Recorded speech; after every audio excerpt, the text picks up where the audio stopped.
Will Graham wins the footy. The Gold Coast Suns are going to hold on for a memorable win. And they have put the competition on notice that maybe, just maybe, their time is now. Still going on between Andrew and Thilthorpe in the forward pocket. Not happy. We don't want to see this. It has been a great game, played in great spirit. Yep. They do the right thing, separate them. Doesn't need to be anything more. Thilthorpe not happy that maybe McAndrew has said something to him afterwards. But Greg Johnson, Alistair Lynch, we came into this game thinking it was two good teams in red-hot form, and it lived up to the billing. That was an awesome game of footy. The second half in particular, both teams, the game opened up, both teams were fighting for that open space. It was up and down the ground, the fatigue, the skill level. Everything involved in the game was highlighted today, Lynchy. It was outstanding. Well, Nick Del Santo has one of the leaders of the footy club who stepped up massive when they need him in the third term. Took Miller must be pumped. Absolutely. So an incredible game of football. It was billed as match of the round and it absolutely delivered. How's it feel? Yeah, absolutely. Fantastic win. I mean, they really brought it to us right in the last quarter there and had to squeeze us. And they tested our scenario. You know, you always do that at training, and it was nice to see it unfold on our side. Tell us about those scenarios. We always hear about winning the game scenario and then save the game. What did you have to do in those final moments to get the result?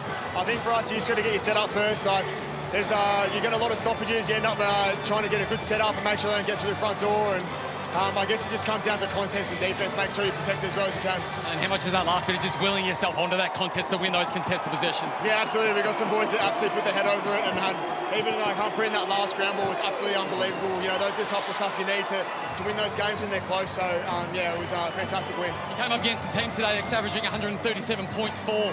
How much of an emphasis was put on your team defence this week compared to previous weeks? Yeah, it was a massive one. We know that they could score. The last few weeks have showed that. We felt that if we had a really good defensive game, we should be in the game for a very long time, and that's what happened. So, yeah, we were able to nullify them a fair bit and then put the score on the board for us. Tell us about the growth of Jed. He had some big moments today. We love the way he obviously attacks the footy. What are you seeing as a key forward? Yeah, absolutely. I mean, you know, his natural ability is to run and jump with the footy, and he did that every single time. So, it was nice to see him get on the end of a few, but it comes down to his ability to use his weapons, and that's run and crush the pack and then chase on the ground. And at the other end of the ground, it was very clear that you went out and targeted some trades in the off-season. One of them was Rioli. His impact on the group and how it complements what you're already doing. Yeah, I mean, I guess the highlight is some of his defensive work, his ability to shut down blokes with his speed, and then we also get his reward of him flying down the wing, taking 5 bounces and then using his feet to break the game open. So between him and Johnny Noble, they've done a fantastic job so far, so we're looking forward to the rest of the season. You've been here for a long time and you've led this club really well. Does it feel a little bit different? I know it's only in the season and you've been in this position before, but does this feel different at all?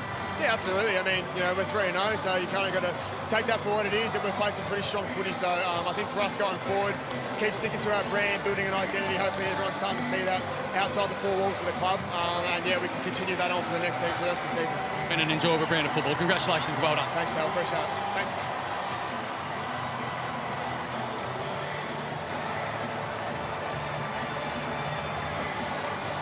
So the Gold Coast Suns, with maybe just one of their most famous victories, Alistair Lynch, you've seen them more than anyone up close. What do you think this means for this football club this season, winning a game like that against a really, really quality opposition?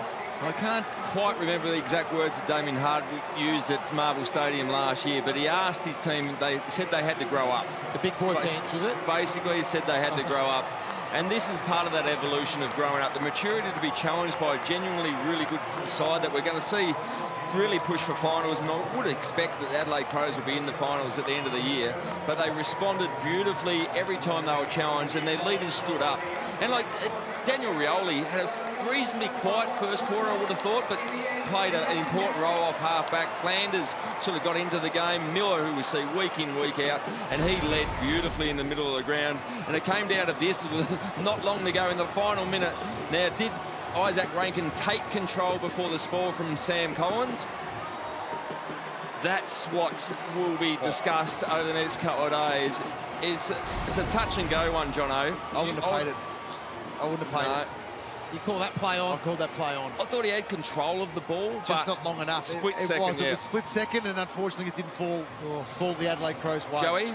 I I would have paid it, yeah. I thought he had control. Yeah. I mean, it wasn't much in it, but it was a tight one. But, yeah, to the credit of the Gold Coast Suns, who are starting to get a good following here on the Gold Coast. And, you know, it's been a long time for them to start to mature as a group. And I think there's real genuine signs. And this is a quality opposition that they've got over today. And always with a bit of spice, the rivalry starts. And I think it starts with what we witnessed after the game as well between Phil Thorpe and Andrew, two players that will play on each other a fair bit throughout their careers now. And there was a fair bit going on. It started before this as well. And I think when the ball goes, Matt comes back now and has a chat to Riley as well after that contest. It actually started when he threw Collins out of the contest and gave the free kick away, and Mac Andrew was up in his grill at that particular point, and then the last minute they were just into each other. Yeah. He did get kneed in the head, having got this. He certainly got kneed in the head, so there was another free kick missed in that instance as well, and that led to an exchange after the siren. But he had some moments, Mac Andrew. Most players did. Yep. There were contests everywhere where sometimes they won it, other times they got beaten, but everyone and both teams should be, you know, full of credit. They played to the death. It was a ripping contest. I think these are two good teams. You look at that, 69 to 67 inside 50s, and we've got a game that's decided, you know, by point. Yeah. And reinforce how hard Adelaide came back, because there was a bit of discrepancy there at half-time in the inside 50s. So this is first contest. That was the free kick that was given away by Phil Thorpe, and Andrew straight up into him. And it just continues on for a bit and having a chat, letting him know. And that's just where it started to bubble away with the competitive nature of these two players. There's no issue with that. No, there's not. You just once the siren goes, you leave it. You want to shake hands and say, hey, ripping contest, you know. Yep. Both players played great games. Everyone left it all out there. So it's spilled up, and that's okay. That's just spilled up. That's okay. Exactly, because, you know, got two teams that are on the rise that are fighting for a top spot on the ladder. You would be looking and circling the next time you play that opposition, though, wouldn't you? That's part of it too, Lindsay, isn't it? You know, so that's why it starts to build now between these two teams for the remainder of this year, but also for the foreseeable future. Yeah, but they have been building, these two sides, been building for a number of years, getting some young talent. There is the opportunity now. What is ahead for the Gold Coast Suns? I mentioned it's only the second time in their history they've started 3-0. They get a golden opportunity. Next two. Jono, Kangaroos at the Barossa. I'm looking forward to that one Richmond now. at Marvel, Sydney back at home, and then all of a sudden, Gold Coast could potentially go into a cute clash, Lynchy, undefeated. Yeah, maybe both teams could be undefeated going into a Q clash. How would that be for the footy up in the Northern States? Well, there's been some big Q clashes, and that could be the biggest as the Suns walk from the field now to the applause of their fans, and rightly so. You'd love to have a bigger stadium now, wouldn't you, Lynchy? 63,000 on the way. Good crowd too today for a non-Victorian, big market team. It was good numbers. This was almost a pure Gold Coast Suns supporter base, almost 17,000. Yeah, and Dimmer will be a bit happier now after chucking us out of the rooms. We might go down there, see if we can get involved.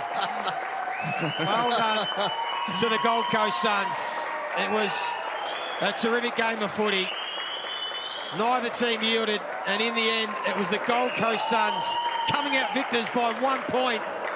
And I think they're going to enjoy these celebrations. We'll get in there, take a listen to the song. Gold Coast get the job done.